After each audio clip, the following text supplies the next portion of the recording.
He was a king feasting. He was a king feasting. A king doesn't invite beggars in his party. No.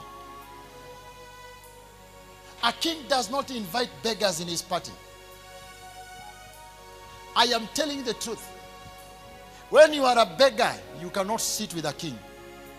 But you will be used by a king to show his heart of sympathy. When a king wants to show the world, his people, that he cares, he looks for poor people. But when he wants to enjoy himself, he looks for the rich people. Let's not go far. Let's use our own country. There was a narrative of hustler which has stopped completely. I didn't see even a single hustler being appointed a job. It was the people who had it. How rich is Kidero? Kidero is damn rich, but there were the people being given job. My friend, former governor of Kisumu here.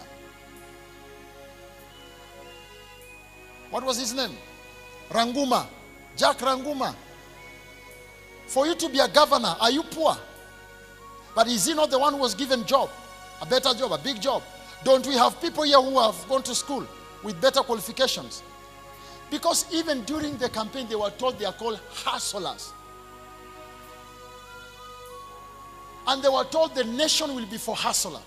But the government was not for the hustler. Now, don't stop blaming Ruto. Ruto was straight to his word.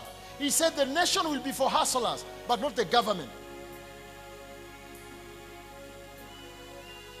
Ruto said the nation will be for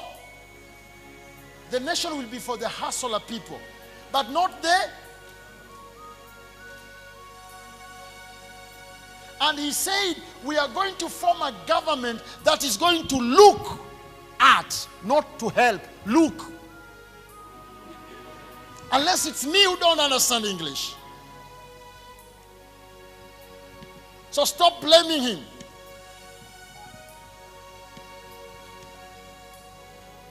And indeed, they are looking at us.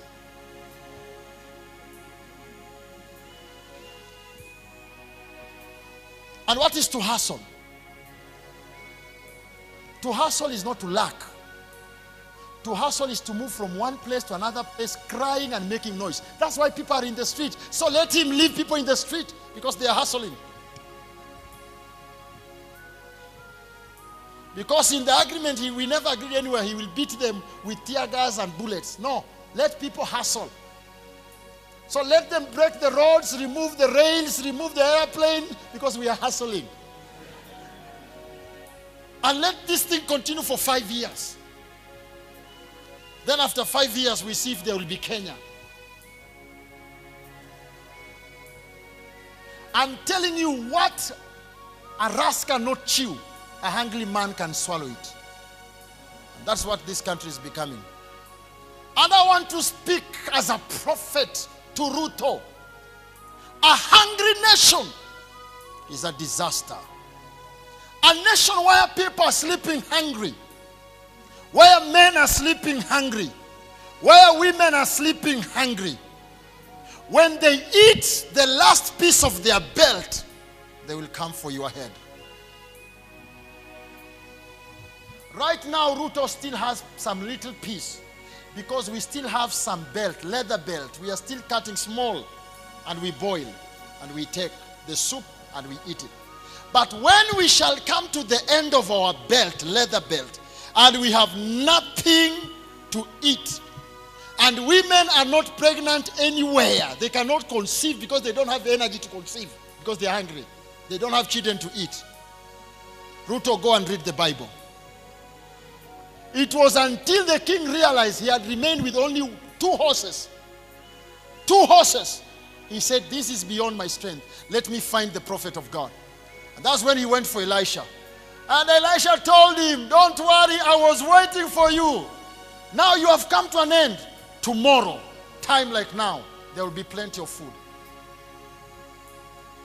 And there was a Kierere. So I don't know who is the Kierere man in Ruto's camp. I don't know whether it is Sudi, Moses Kuria, Sijui Chungwa. I don't know who is the Kierere. They know themselves.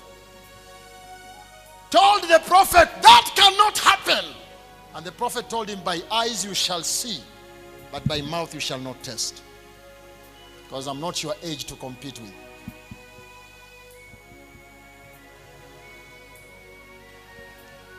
because the nation of Israel had sinned against God.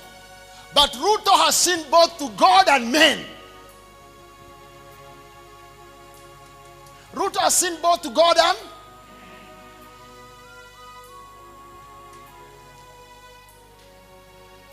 And I'm speaking openly because my work is to speak. And all the people who are in the camp of Ruto, it's just a matter of time. And behold, I saw a ball full of fire burning.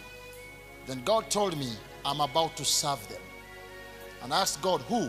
And God showed me Chebukati. I saw a lot, I don't know their names. But if you show me the picture, I'll tell you this one, this one, this one, this one. The brain tumors and the tongue tumor is just the beginning.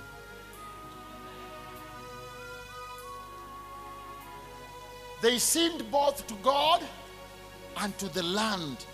And the motherland is against them. And let those who want to say I'm a political pastor say. Because the answer is just simple and one.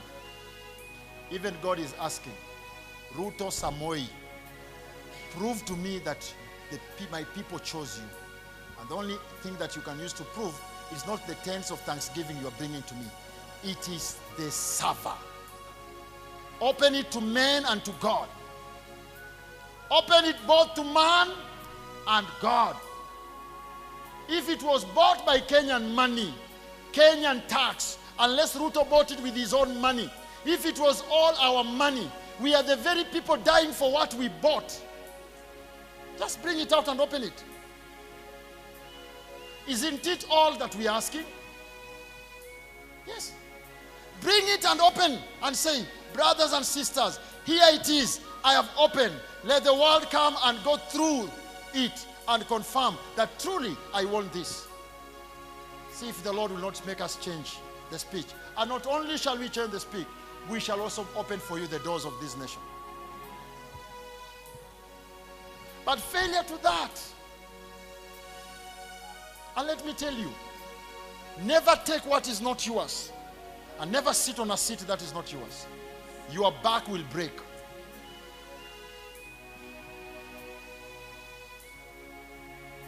But the more worse, it's now the innocent people who are dying. Who will be accountable for that? Because why are they dying? Why are they dying? Simply because of one thing. Somebody somewhere believed Ruto did not win. And he wants to be proved that truly Ruto won. And he's busy telling us the election came to an end. When? Where?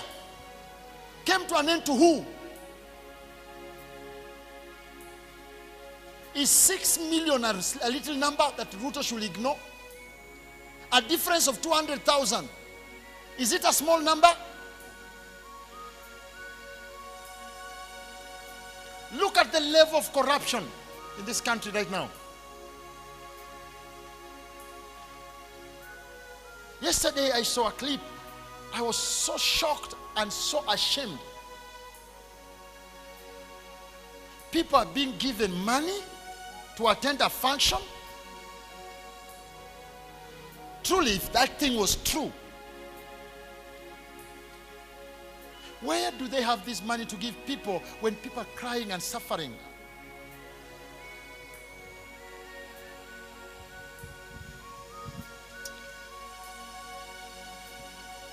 God is the architecture.